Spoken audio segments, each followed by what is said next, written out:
Ребят, что бы хотелось еще сказать в конце, к этому пути реально мы идем очень долго.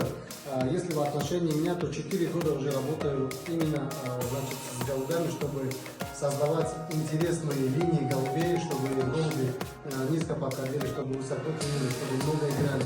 Действительно, это не очень легко, так как кажется. То есть мы сегодня за час рассказали ту работу, которую мы делаем уже 4 года. И спасибо всем моим друзьям, которые поддержали меня, потому что у нас идут, ребят, на сегодняшний день, за 4-й год, совместные линии, которые мы создаем все вместе именно в городе Душанбе, друзья. Тоже благодарю всех и желаю всем удачи. На этом я думаю, Папарацци. на этом я думаю, ребят, все. Спасибо, что вы нас смотрите, спасибо, что вы нас поддерживаете, спасибо, значит, за ваши хорошие комментарии, друзья. Спасибо вообще вам, что вы все есть.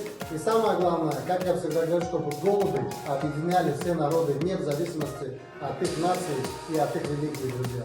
Всем счастливо и до новых встреч. Гордый дом!